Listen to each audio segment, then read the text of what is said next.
Thank you for choosing Linus. We strongly recommend you have your bicycle assembled by a professional mechanic. If you prefer to do it yourself, always have a mechanic inspect your bike before riding. Should you have any questions about the assembly process, please contact Linus Customer Service. We're happy to walk you through it. Now, welcome to the Lil Dutchi assembly video. Carefully remove the box staples with a screwdriver. Do your best to preserve the box. Though unlikely, you may need it for return shipping or a warranty claim.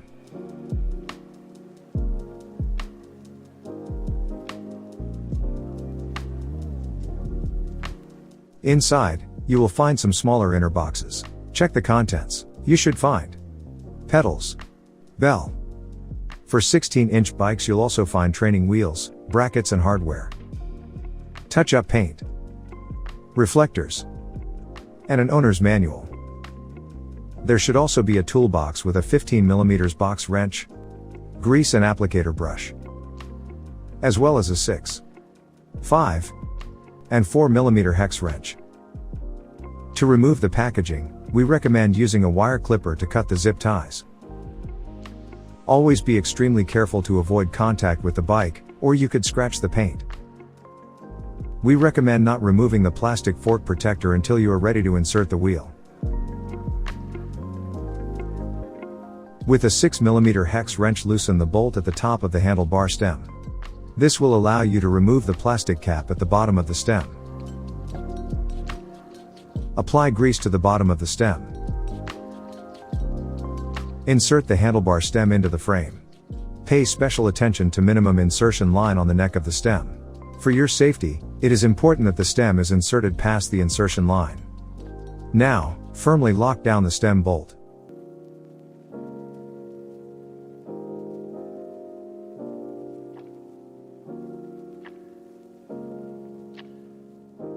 Apply grease to the bottom third of the seat post. Always insert the seat post past the minimum insertion line.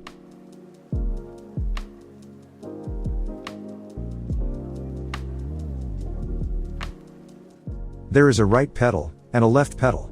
You must insert the correct pedal into the correct crank arm. Failing to do so will cause permanent damage to the crank arm.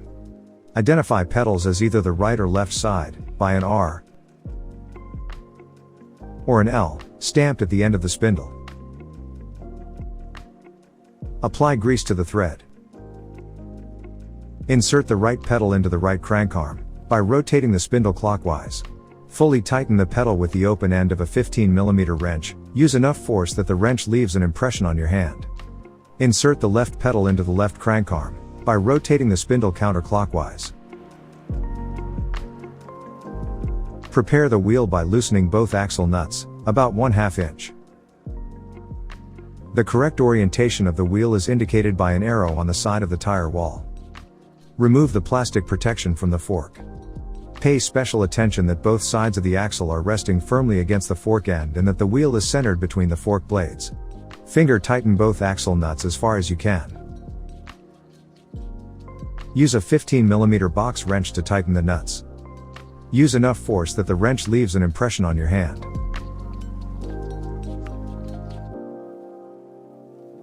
Rotate the handlebar to an upright position, and securely tighten the clamp bolt on the front of the stem.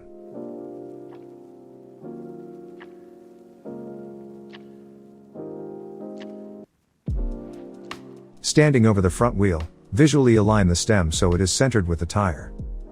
Now, firmly lock down the stem bolt.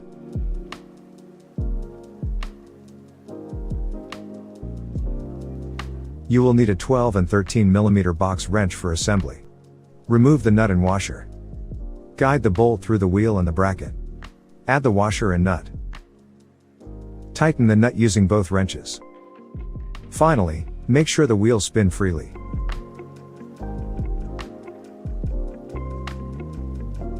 Remove the axle nut. Insert the spacer as shown. Guide the bracket through the axle bolt. Attach the axle nut and tighten firmly with a 15mm wrench. Repeat steps on the other side of the bike.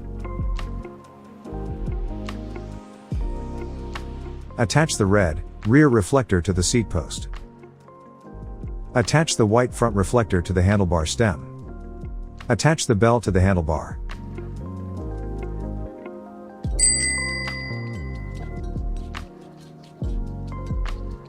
The recommended tire pressure is indicated on the side of the tire wall.